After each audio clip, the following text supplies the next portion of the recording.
मैं तुम्हारी सेवा से बड़ा प्रसन्न हूं।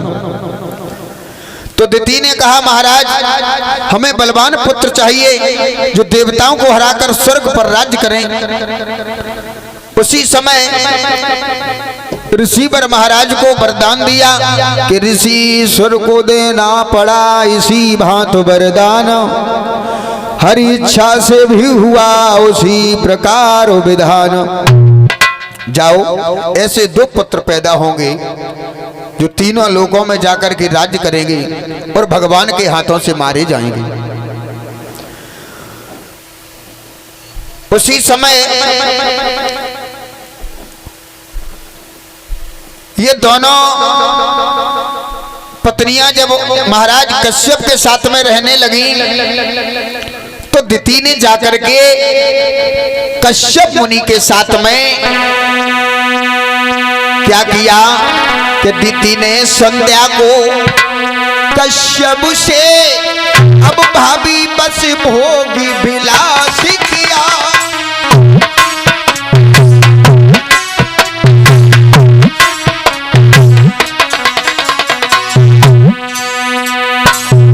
जो कश्यप महाराज थे, एक पत्नी का नाम अदिति, एक का नाम दिति। समझ में आ रहा है? अदिति से देवता प्रकट हुए, दिति से राक्षसों का जन्म हुआ। दिति ने वरदान मांगा, प्रभु हम आपके साथ में भोग विलास करेंगे और हमें ऐसे पुत्र चाहिए जो हमेशा देवताओं को हरा करके देवताओं के ऊपर राज्य करें। दिति संध्या को कश्यप से भाभी बस भोग विलास किया। जय और विजय की आत्मा ने त्यों ही गर्भ में निवास किया।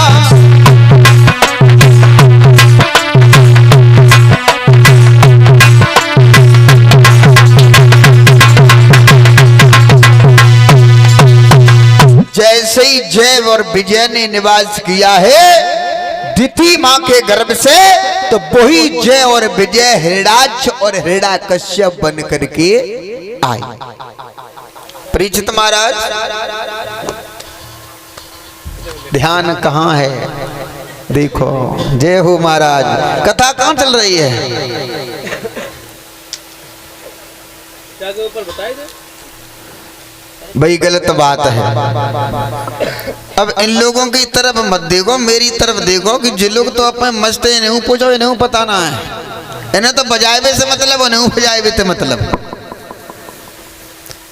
और तुम्हारे पीछे दुनिया लगी है, तुम्हारे मारे जो साउंड तब हम जुड़ो है और तुम कथा नहीं सुन रहे हैं।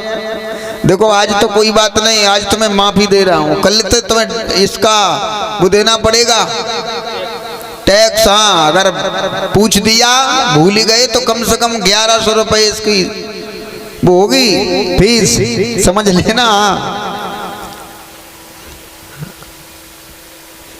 कश्यप महाराज के पुत्र दिति के गर्भ से जिस समय जय और विजय जन्म लेते हैं, वही बने हैं हिरण्याक्ष और हिरण्यकश्यप। पृथ्वी को चुरा करके हिरण्याक्ष ले गया, पाताल में जाकर के बैठ गया छुप करके। सृष्टि बढ़ती जाती है। नारद जी ने बताया, प्रभु आगे क्या होगा? तो नारायण भगवान ने कहा, क्या करें? बोले ऐसा करो, उस राक्षस का भी वध हो जाएगा और पृथ्वी मां को भी लेकर के आ जाना। तो भगवान नारायण ने 12 का अवतार बनाया, 12 भगवान यानी 12 शूकर का रूप बनाया। बोलिए 12 भगवान की। शूकर का जब रूप बनाया, अपने दांतों पर पृथ्वी को रखने के बाद जिस समय चले, उधर हिरण्याक्ष सो रहा है, उसे पता नहीं है कि पृथ्वी को चुरा करके कौन ले जा रहे हैं। भगवान जिस समय पृथ्वी को लेकर के चले, नारद जी मन में विचार करने लगे, अगर ऐसे ही भगवान पृथ्वी को लेकर के चले गए और इस राक्षस का वध नहीं किया तो तबाही मचा देगा और इसके हाथों से इसकी मृत्यु होगी। तो उसी समय नारद जी जो थे, नारद इनका नाम से एक बात समझ में आती है, नारद उन्हें कहते हैं जिनकी बात कभी रद्द न हो। नारद ये बड़े लड़ाई करने में माहिर थे। जैसे पहले माइल मामा हुए हैं, ऐसे ही देवताओं दैत्यों में लड़ाई हाल करवा देते थे। पहले एक माइल थे, एक नारद जी थे। अब तो महाराज घर घर में नारद, घर घर में माइल है। तो नारद जी ने जवाब दिया है कि देखो नारायण भगवान तुम्हारी पृथ्वी को चुरा करके चुपचाप ले जा रहे, तुम पड़े पड़े यहां सो रहे हो। जो ये सुना धमनियों का गरम गरम लहू उबल पड़ा और भाग करके भगवान के सामने पहुंचा है हेड़ाच और जवाब दिया है। चिल्ला करके क्रोध में आए और बोले हैं, और कमीने पृथ्वी को चुरा करके ले जा रहे हो, अगर तुम्हारी भुजा में शक्ति है तो हमसे युद्ध करो। वो युद्ध करने के बाद पृथ्वी को चुरा करके ले जाना, चुरा के नहीं बल्कि तो हम तुम्हें दे देंगे। ठहर जाओ। क्या किया? आवाज लगाई है कि बोला ओ चोरी न आगे बढ़े,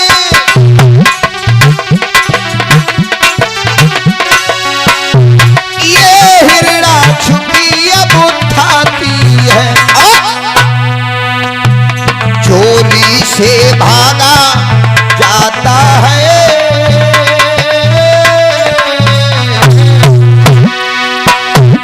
चोरी से भागा जाता है, तुझे लाज शर्म नहीं आती है।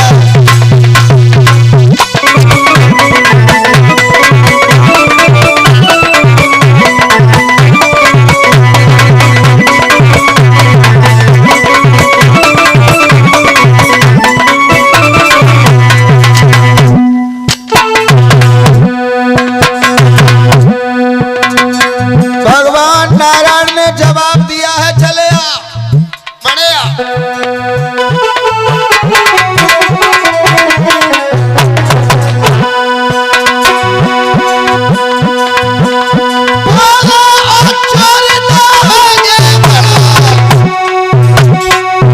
ये हिरणा सुखी अवधाती है, चोरी से भागा जाता है, तो इलाज शर्म आती है।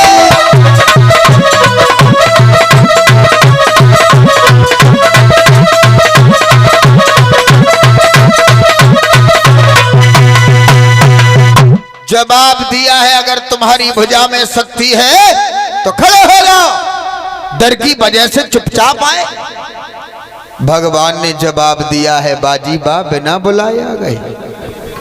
भगवान ने पृथ्वी को वहीं पर रखा, कुछ देर तक तो खिलाते रहे, उसके बाद में एक तमाचा दिया हेड़ाच के, हेड़ाच वहीं पर खत्म हो गया। बोल गोविंद भगवान की। पृथ्वी को अपनी जगह पर स्थिर किया है। धीरे धीरे समय यूं ही बीतने लगा। आज श्री सुखदेव जी बोले हैं, हे महाराज परीक्षित, महाराज स्वयं मनु शत्रुपा से सबसे पहले इस पृथ्वी पर आए, उनके घर में 2 पुत्र जन्म लेते हैं, उत्तानपाद और प्रियव्रत। इनके घर में 3 कन्याएं हुई, आकुति, देवहूति और प्रसूति। आइए, ये कथा तो थोड़ी देर के बाद में आप लोगों को श्रवण करने के लिए मिलेगी। देखेंगे कि थोड़ी सी कथा भगवान भोले बाबा और मां सती की आती है। देखते हैं किस प्रकार से मां सती अपने पिता का अपमान न सहन करने के बाद, क्रोधाग्नि में जलने के बाद भस्म हुई, किस प्रकार से भोले